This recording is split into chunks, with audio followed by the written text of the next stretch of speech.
I thought after last week's shenanigans I'd lost hope for this show's integrity as a whole, but this week took me completely by surprise and was probably one of the best episodes I've ever seen. It was just so funny. Last week I pulled out my first 1 out of 10, and this week I'm gonna have to give this episode a 10 out of 10 because it was just so entertaining. And Maisie Williams is just my favourite actress, so I have to give it a perfect score. There, done. End of video. Play the outtakes and we can all kick back for the rest of the weekend.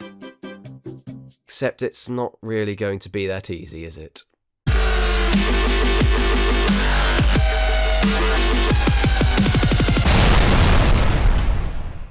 The episode begins with Maisie, yes, I'm still calling her character that, holding up a horse and carriage for the amulet she wants. Whilst all this is happening, the Doctor feels it's a good idea to get inside the vehicle and come out the other side. I think it's rather odd that Maisie doesn't change back to herself until after the carriage goes away, despite she is looking right at the man who caused her to become immortal and ruin her life, but she hasn't seen him in roughly 800 years, so it's more than likely she's just forgotten about him. The carriage trundles off and Maisie reveals herself to him just in time for the credits to roll. I see it's written by Catherine Tregenna, who wrote that amazingly emotional episode of Torchwood entitled Captain Jack Harkness back in 2007. This emotion can be seen in moments in this episode, and I'll talk about them when we get to them. However, one of the biggest problems with this episode is just poorly written. Firstly, the episode's plot structure is almost the same as last week's. Maisie cocks up everything intentionally, then realises the wrongdoing she's done only when the problem arrives on her front doorstep, who in turn begs the Doctor to save everyone, which he does without any reluctance whatsoever. Secondly, the episode's events are just so uninteresting it had the people I watched this with talking about their favourite types of pizza and falling asleep. Let's think about what happened in this week's episode. People talking whilst being held at gunpoint, people talking, more people talking, a lion man shows up and breathes a bit of fire, more talking, a laser coming out of a man's chest, panic, resolution, resulting in more talking, and Clara showing up for a bit more talking. Could I make it any clearer to you, Moffat, that you need to hire people who can write screenplays and not just radio shows? During Maisie and the Doctor talking in the woods, we have this stupid dub of a male voice whilst Maisie mimes. It's so obvious I find myself cringing, but what's worse is that I don't get how she can do it in the first place. She's no different than any other human, she's just lived a bit longer. Why couldn't she and the lion hold people at gunpoint together? You can't see his identity because of his bright orange eyes anyway, so use his deep voice if you need to. In reflection, I think it would have been more interesting if Maisie was a young Clara, like my failed prediction stated in the opening episode. I know I was skeptical about the idea initially, but after what we've experienced of Maisie's character for the past 2 weeks, I think it would have made for an interesting character arc, instead of the Doctor checking on her now and then and coincidentally visiting the 17th century. The Doctor and Maisie turn up at her house and it's clear she's getting very bored. In fact, she got so bored that she faked her death and thus begins the awful sound effects produced in this episode. When she escapes out of the window, we hear a whipping sound, much like when Missy grabbed the stick from Clara in the second episode of this series. Now this. The second oddly used sound effect comes about when the Doctor pulls back the bowstring and pings it. Killed you.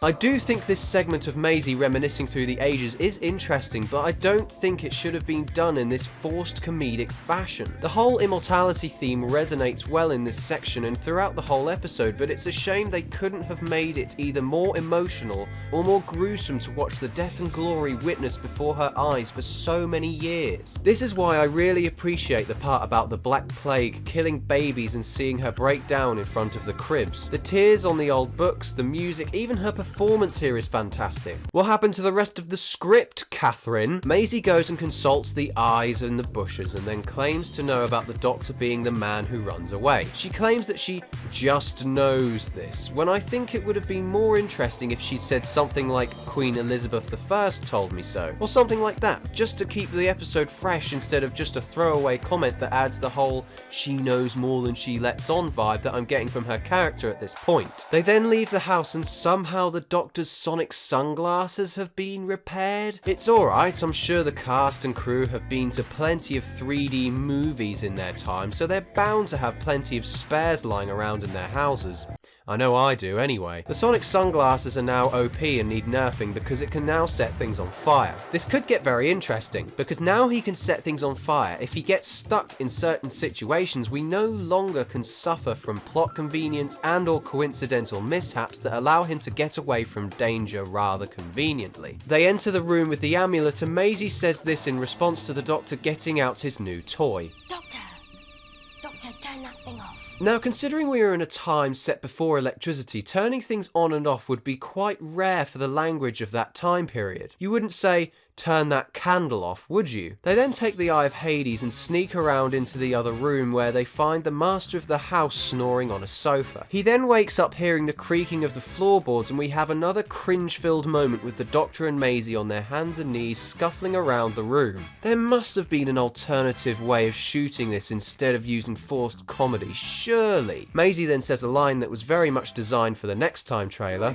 It's kill or be killed. And then they escape through the chimney and we have another scene where the Doctor and Maisie talk. We meet Sam Swift the Quick, who I can't help but feel could have been called just Sam Swift, because we identify that he's quick just by his surname. We don't need two reinforcement words added on to the end. I really couldn't care much for what's going on here because the Doctor is right. This conversation is just purely banter. Even worse is that he banters right back at them with the "are you a little bit slow" comment, despite he dislikes banter. What's concerning me more, however, is that he isn't exerting any authority whatsoever. Every other character just ignores his complaints as if he wasn't there. The main bloody character, mind you! The Nightmare and Sammy Swallows the Snail have a little fight and he scuttles away in fear. We return back to Maisie's castle and I swear we've been on this set before. In The Unicorn and the Wasp, maybe back in 2008? It doesn't surprise me in the least, considering the majority of this episode's budget must have gone to Maisie Williams for them to be forced to reuse sets like this. The butler comes and goes as quick as a flash too, and we have another scene of Maisie and the Doctor talking in her house. She complains that she deserves more than the life she has, and I can feel this sort of aching in my ear, almost as if I've heard this self-righteous behaviour before somewhere. The Doctor then sees the Lion King blast through the doors and the Doctor rightfully questions the suspicious nature of the situation. I think this part shines in terms of dialogue because I liked how the Doctor would bet on his own life that this plan of theirs was going to be a bad one. We then find out that the amulet requires human sacrifice for it to function, which seems a bit cliche for my liking, but the idea isn't particularly awful either, as it brings up a problem that needs resolving for the plot to flow. Mufasa then tries to murder the Doctor by breathing fire at him. Like Odin in the clouds last week, I burst out laughing at the ridiculousness of our antagonist, and I think the writers of this show need to realise that this is actually an issue. The bad guys should kind of be feared, not mocked,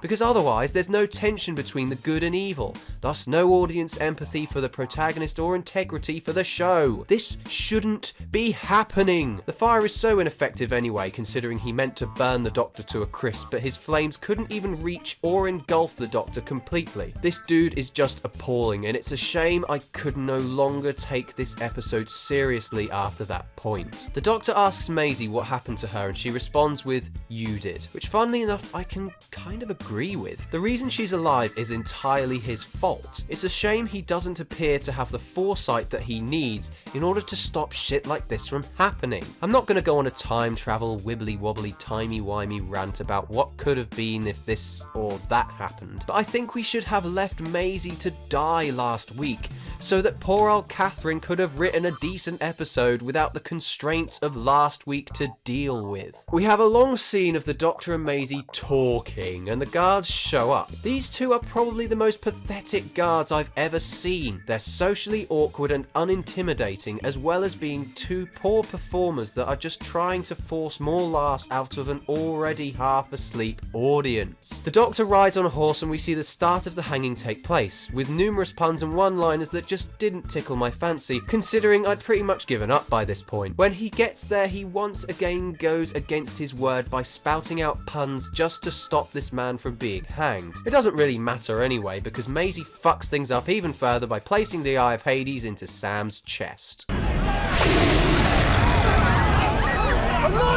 No, my friend, a Lion King! The portal opens and suddenly Maisie repents for her sins. Explosions go off and she spends her giant paracetamol washing tablet to stop the portal from fully opening. The Lion King then evaporates magically for no apparent reason, thus concluding the episode. The Doctor looks on smugly and we talk of woes and times gone by at the local pub. Unfortunately, this conclusion means that Sam himself could be another and I really don't want to see him again. Just because I want to forget about these past two episodes as quickly as possible. The tankards are also far too shiny for a small tavern such as this, considering they would probably not look that shiny or would maybe be made out of clay instead. We then have the final conversation between the Doctor and Maisie before the end of the episode, and I'm very happy she isn't replacing Clara. Not immediately anyway. I saw that Clara wasn't going to be in this episode completely, but after these past two episodes I think I will settle with Clara. The Doctor returns to the TARDIS and plays some guitar before, speak of the devil, Clara enters. Before I get onto her, I just want to point out that it is so frustrating to see a lack of finger movement on the guitar when Capaldi plays. It's so obvious he's not actually playing it.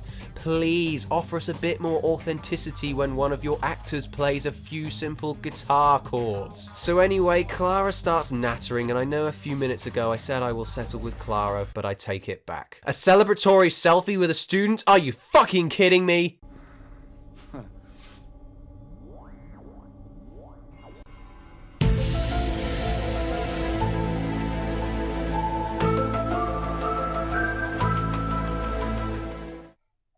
So, did it suck?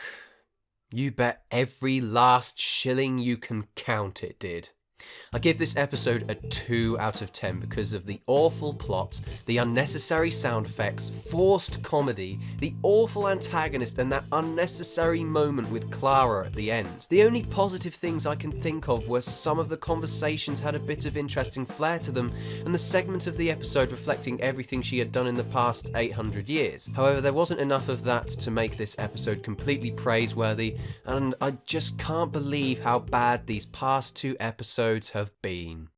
Hello, and thank you for sticking with me to the very end of this video. I'm going to try and make this quick, but I thought I should make you all aware that I do have social media for this channel too, so there's a lot of things you can do if you're too impatient for next week's review. Firstly, I have a Facebook and Twitter page dedicated to this channel. Those links are in the description below, but they are only really used for notifications as to when my videos are uploaded. Bear in mind, I have to get rid of YouTube's copyright strike on my video as soon as it uploads, so if you want to know when my video is uploaded and ready for watching, like and follow my Facebook page, as my Twitter automatically just tweets when I've uploaded anything, even if the strike is still on the video. I also have an Instagram page that's a little more personal, so if you want to hear the nonsensical ramblings of a film student, go ahead and follow that too. Link is also in the description. Secondly, I feel now is a good time to mention my channel is evolving. Don't worry, I'm still reviewing Doctor Who until the series ends, but I have over 150 subscribers now, and that is on the rise with my latest series of reviews. This is fantastic for me, but I'm getting concerned over what I'm going to do after this series of Doctor Who finishes. When I get to 200 subscribers, I'll be making a Did It Suck for Harry Potter and the Chamber of Secrets, but I'd also love to review another TV show that airs an episode once a week, but I have such a variety to choose from. So basically what I need from you guys, yes you that's growing impatient for the outtakes,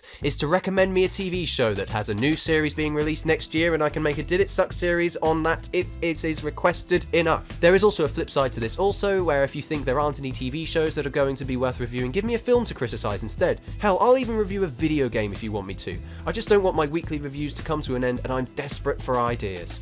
Anyway, that's enough from me, so here's some of me cocking up my lines. Stay smart, people. See you all next week. Fucking hell. Have I got Tourette's or something? They then leave the house and somehow the Doctor's sonic sunglasses. Sonic sunglasses, that's a new one. They then leave the... Now can... hair, please. We then meet Sam the Swift the Quick. Sam the Swift the Quick the Shit. As we identify that he's called... Oh, Jesus, this is written really badly. There's the burp. Time, wibbly wobbly time. The portal opens and suddenly Maisie represents her sins. B. Those links are in the description below, but there are... Oh my Jesus. When I get to 200 subscribers, I'll be making a Did It Suck for Harry and the Chamber of Secrets. Yeah, what a good book. Jesus, fuck, that took so long.